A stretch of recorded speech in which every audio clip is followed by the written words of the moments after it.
What's going on, everybody? It's your boy C-Zar, and we are talking about Ethereum today. It is the 6th day of April. And here we are sitting at about $2,160 with roughly 8 hours and 50 minutes left in the day. Hit that like button, subscribe. Thank you all for being here. Let's get into it, okay? Ethereum's moving up. We're up about 2.5% on the day, 2.47% here. Looking like we do want to break through this threshold, doesn't it? Now we could come back down. We could see a higher low and still inevitably break through this threshold. It's coming to an end at some point. I do believe we'll see Ethereum rise and likely take out this high and see prices that are closer to these low areas up here around like $2,700 to $3,000. That doesn't have to happen right now though. I think that this could be the commencement of that phase, of that move, but does it happen? Is it just one big explosive phase like this? I doubt it. We'll probably fight for it and work our way up there over the coming month and a half, something like that. But this does look good, and we are at a point of contention here. So breaking through this, we likely will see a little bit of rapid growth, a nice little pump. And what's good for Ethereum typically reflects good things for altcoins as well. So that's something to take into consideration. We look at this on the 1 hour time frame. Zooming in here. Kind of funny price action, right? But I think that's what we get with this long weekend. Just uncertain price action, uncertainty in the markets, and then also people are stepping away from their trading desks. They're with their families. They're enjoying the holiday, whatever it might be, whatever the case is.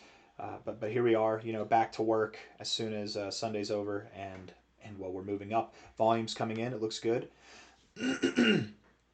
What I will say is a bit interesting here is even though volume's increasing, we got to this point here, volume increased the last hour and we didn't go anywhere.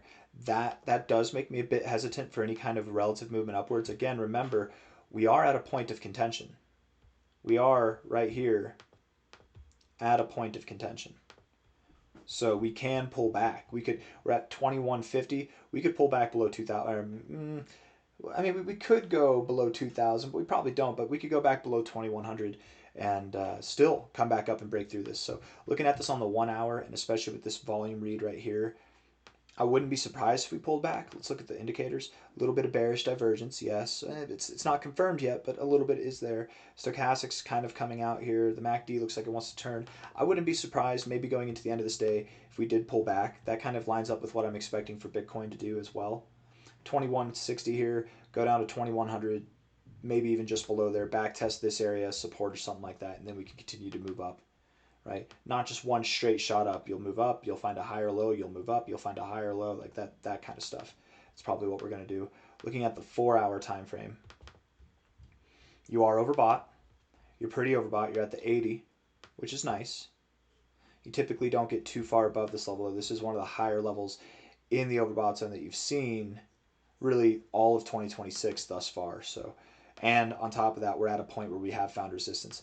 That doesn't mean that we're going to find the same resistance that we found here or here or here or here or here even. We might find less resistance, and that could be the fact that we find less resistance here than any other time. Like we did here, we found less resistance. That could be a signal just like this that we are ready to move through this point right there.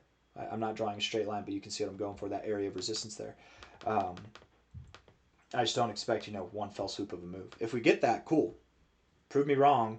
You don't have to move too much higher. Close above 2200. That'll prove me wrong. Close above 2200 on any 4 hour basis. Boom. We're making that move right now.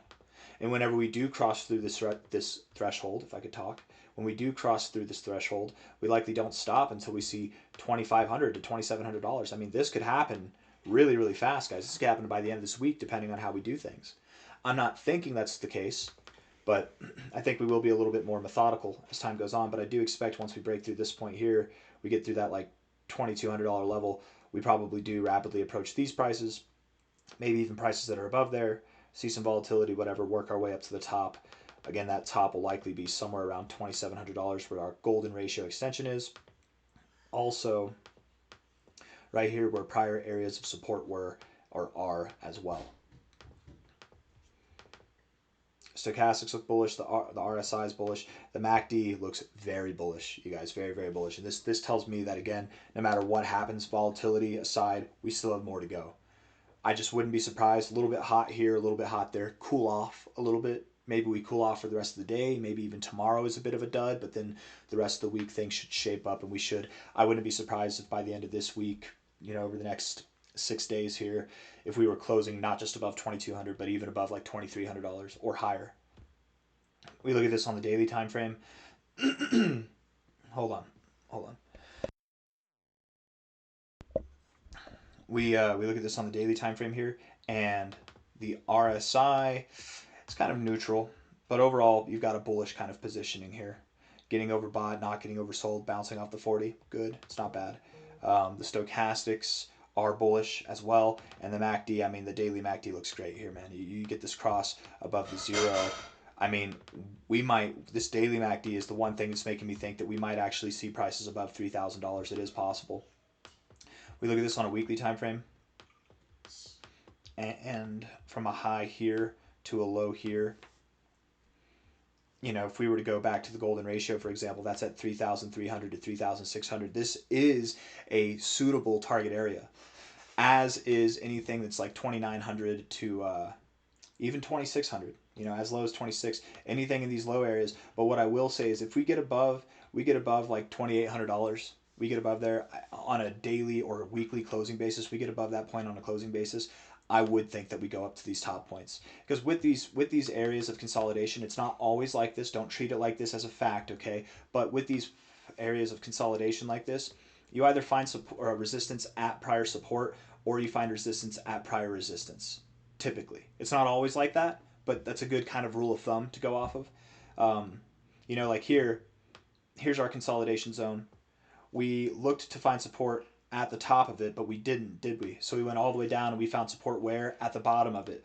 Now that support was short-lived. We still broke through it, but we did have an initial kind of knee-jerk reaction at the support level, right? Does that make sense? Here, we were looking to find support where? At the prior levels of resistance, and we did. We moved up, and we still did. And then eventually we broke through. Where we found support here at prior support, not the resistance point, but the support point of that consolidation phase. So just that thought being applied here. It doesn't have to be this way. We could stop right in the middle of it, but my thought would be, if we don't find resistance in that $27, $28, $2,600 area, we likely will then go to $33 to $3,600, because that's where our golden ratio is. That's where our resistance point is. But that would be the maximum I could see this move extend to. That'd be the maximum price I'd see it extend to. I still believe that we'd go down. It's possible that Ethereum has found its low for the bear market cycle. It might not even be in a bear market. It's in a crab market, so it is possible. But I wouldn't be surprised if we saw lower lows at some point. But that's months away. We'll have a lot of price action between here and then. We'll have time to figure that out. I'm not making that call now. I'm very open to it. I'm open to anything in the long term. I don't have anything else to say. I'm going to end the video there. Hit the like button, subscribe, take care of yourselves. Bye-bye.